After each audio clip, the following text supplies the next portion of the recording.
Well, Kevin McCarthy has become the first House Speaker in U.S. history to be ousted after 8 hardline Republicans led an effort to remove him from his post, leaving Congress in a state of chaos. The entire Democratic caucus voted to remove McCarthy. On this vote, the yeas are 216, the nays are 210. The resolution is adopted. Without objection, the motion to reconsider is laid on the table. The office of Speaker of the House of the United States House of Representatives is hereby declared vacant. The vote came just days after Kevin McCarthy worked with Democrats to pass a stopgap bill to avert a government shutdown for now. McCarthy spoke after his ouster. Doing the right thing isn't always easy, but it is necessary. I don't regret standing up for choosing governance over grievance. It is my responsibility. It is my job. I do not regret negotiating. Our government is designed to find compromise. I don't regret my efforts to build coalitions and find solutions. I was raised to solve problems, not create them. So I may have lost the vote today, but as I walk out of this chamber, I feel fortunate to have served the American people.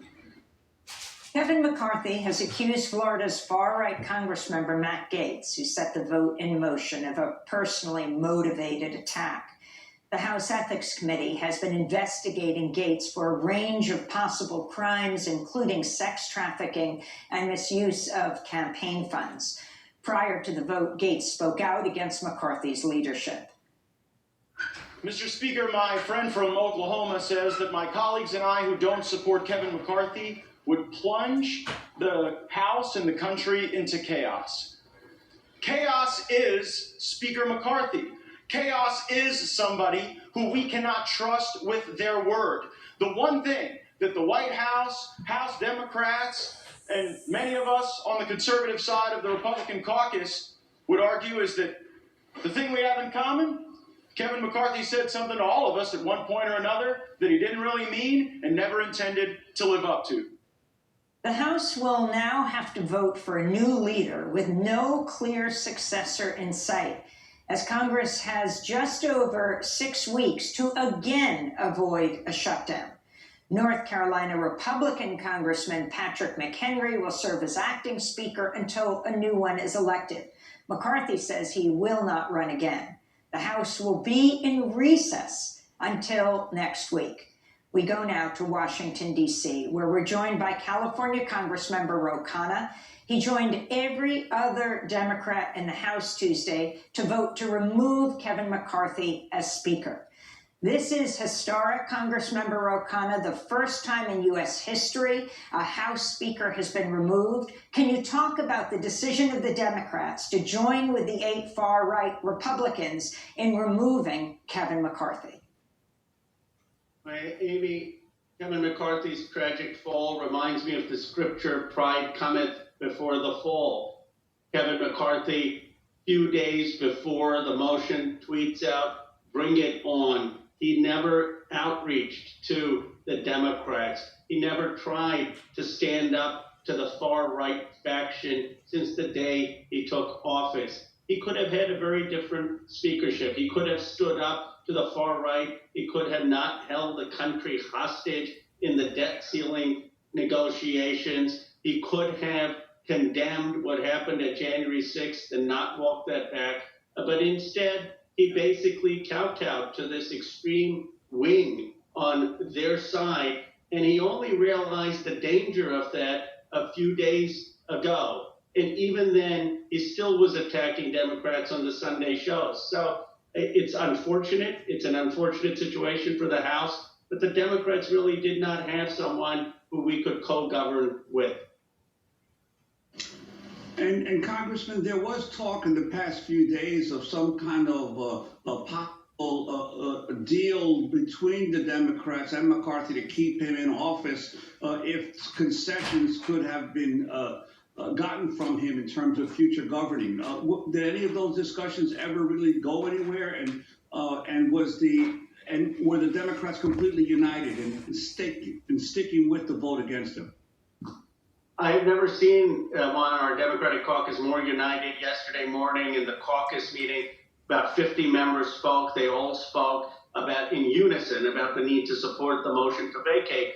But at the same time, we had given our leader, Hakeem Jeffries, the authority to explore any negotiation.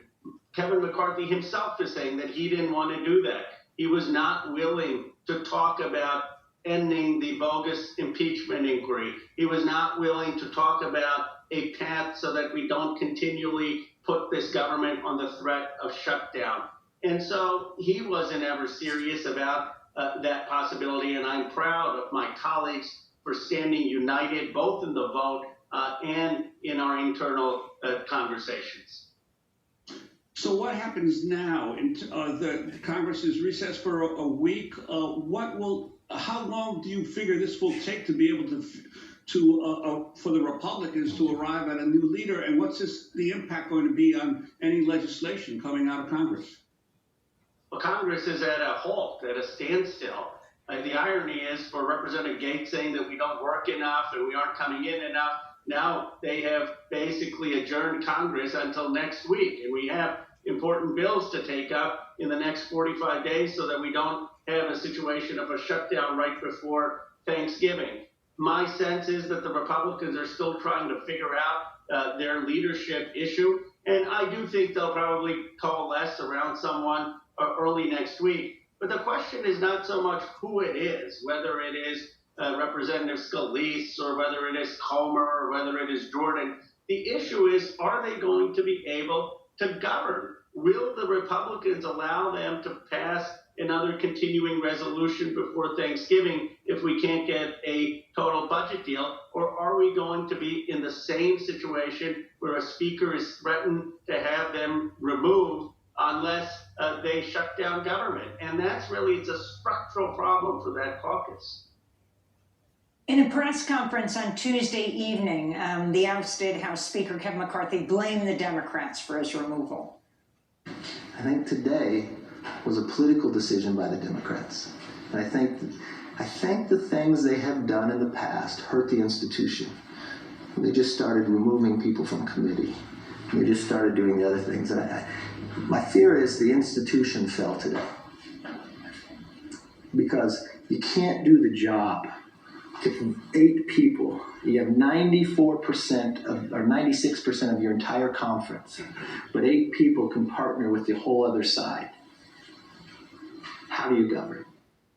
So even though it was the 8 far-right Republicans, he's talking about the Democrats. And also a side issue is Nancy Pelosi was told to get her stuff out of, and you could explain what the secret offices near the chamber, as she is in California right now preparing for her close friend Dianne Feinstein's funeral on Thursday.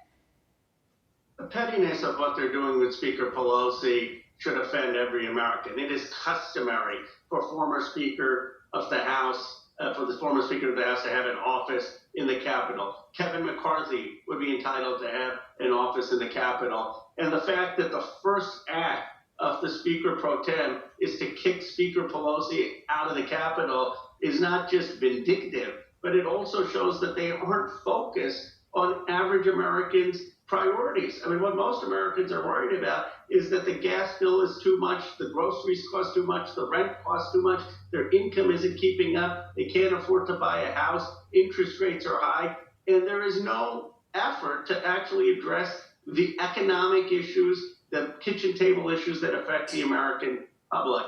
Let me ask you something about the possible House speakers to be. There's the mention of Steve Scalise, who is going through, I think, chemo for blood cancer. Jim Jordan, head of the House Judiciary Committee, who is involved in that scandal at Ohio State, where he was an assistant coach, and the doctor abused many of the young wrestlers, and he's been accused of knowing full well and covering up. And then there's the possibility of Hakeem Jeffries, if 5 Republicans join Democrats. It could be a Democratic House Speaker. Can you comment on all of this? Well, really, the ideal for it to be Hakeem Jeffries. I mean, I wish there were 5 moderate, reasonable Republicans, people like Brian Fitzpatrick or others who would say that let's coalesce around Hakeem Jeffries and actually govern this country. I think it's unlikely, but that would be the most reasonable outcome.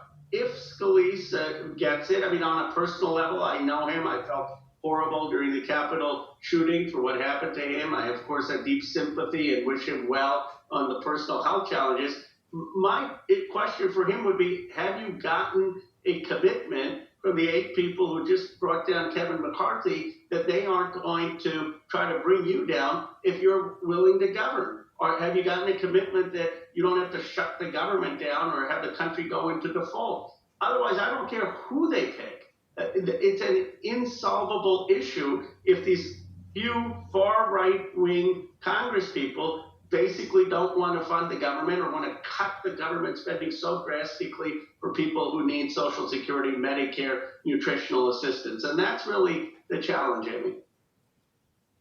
About those that group of far-right Republicans, the leader Matt Gaetz. Do you, as a result of this, he led the charge against McCarthy. Do you sense that his influence and power within the Republican caucus has increased, or that he's more been exposed for the extremism that he represents? He certainly has influence in the Republican Party because he has a group of folks that he influences in a very narrow majority. His attack also on the Capitol, that it is being infused with lobbyist money, that it has people who've been there too long, that it isn't looking out for the ordinary Americans, is a very potent rhetorical statement. And we should be pushing for reform. My view is the way to push for reform is to ban PAC and lobbyist money, ban stock trading, make sure that members of Congress can't become lobbyists. It's not to do the theatrics of removing Kevin McCarthy. But we should not underestimate the populist anger against the institution of Congress. And that's what Matt Gaetz is tapping into. And what about Ukraine funding? The Republicans not wanting to continue to fund the war in Ukraine, but also talk about pushes for diplomacy, whether that obscures another issue, which is trying to end the war through diplomacy. The Biden administration right now is deeply concerned about what has taken place, of course, as is Zelensky, the president of Ukraine. I mean, as you know, I was one of the people on the Congressional Progressive Ladder who did retract, saying that while we support Ukraine with aid, we need to be having conversations with Ukraine, with Russia, about what a just end to the conflict would look like. And we need to be involving people, other countries like France, India, who may have a relationship to help facilitate a just end.